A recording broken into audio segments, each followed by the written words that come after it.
Hello बच्चों, let's read the question first. And the question says, let Sk be the sum of an infinite GP whose first term is k and common ratio is 1 upon k plus 1. Then summation k varying from 1 to 10 Sk is equal to.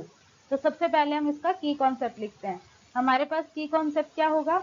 जब भी आपको सम of infinite series निकालनी हो इन geometric progression में, तो sum of infinite series in GP, इसका formula आपके पास क्या होता है? सपोज हमने इसे एस के से रिप्रेजेंट किया, तो ये हमारे पास होता है ए अपॉन 1 माइनस आर. और ये कंडीशन होती है जब आपका आर लेस देन 1 हो, मतलब आर की वैल्यू आपकी 1 से छोटी हो, तो आप ये फॉर्मूला इसमें अप्लाई कर सकते हो, राइट. अब यहाँ पर आपको इस क्वेश्चन में फर्स्ट टर्म गिवन है और आपको कॉमन रेशियो गिवन है, मतलब आपको ए जो होती है वो आपकी फर्स्ट टर्म होती है, ए आपकी फर्स्ट टर्म है, और जो आपका आर होता है वो आपका कॉमन रेशियो होता है जीपी में. तो आपको ये दोनों वैल्यूज दी हुई हैं. तो अब हम इसके सोल्यूशन पे चलते हैं. इसका सोल्यूशन क्या होगा? आपने यहाँ पर सम का फॉर्मूला लगाया, तो एस के आपके पास हो जाएगा a upon 1 minus r, where r आपका लेस देन 1 होगा. अब इसमें आपको फर्स्ट टर्म दी हुई है के, और आपको कॉमन रेशियो कितना दिया हुआ है? फर्स्ट टर्म आपको गिवन है के, ये आप इसमें पुट करवा सकते हो के प्लेस पे, और कॉमन रेशियो आपको 1 अपॉन के प्लस 1 गिवन है. तो ये दोनों वैल्यू हम ए और आर के प्लेस पे पुट करवाएंगे और सॉल्व करेंगे, और उसके बाद हम इसमें समीशन अप्लाई करेंगे. तो आगे इसे सॉल्व करते हैं. बन जाएगा, तो एस के की वैल्यू क्या बन जाएगी?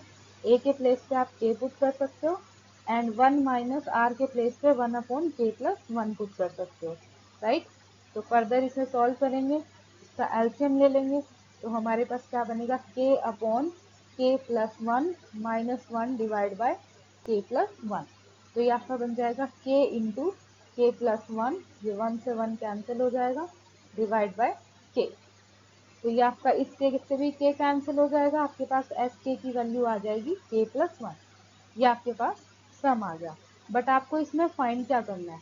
हमें इसमें फाइंड करना है समीशन के वेरिंग फ्रॉम 1 टू 10 एस के. तो एस के की वैल्यू हमारे पास कितनी आई है? के प्लस 1.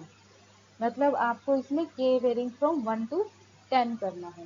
तो हम इसमें जो समीशन है दोनों को सेपरेट सेपरेट दे सकते हैं. तो के वेरिंग फ्रॉम 1 टू 10 हमने के को अलग दे दिया, और के वेरिंग फ्रॉम 1 टू 10 हमने 1 को अलग दे दिया. ओके. तो अब आपके पास क्या बन जाएगा? जब आप इसमें पुट करवाओगे, तो आपने 1 पुट करवाया, 2 पुट करवाया, 3 पुट करवाया, आप इसको ना 10 तक पुट करवाओगे. तो फर्स्ट में तो आपने पुट करवा दिया, और नेक्स्ट में तो आपके पास के है ही नहीं, इसका मतलब आपका हर बार 1 ही आपका ऐड होता रहेगा. मतलब ये आपका 1 ही कितनी बार ऐड हो गया? 10 टाइम्स तक ऐड हो गया. यहाँ पर आप 10 टाइम्स लिख सकते हो. अब फर्दर आप इसे ऐड करवाओगे, तो 1 2 3 अप टू 10 तक आपने इसे ऐड करवाया.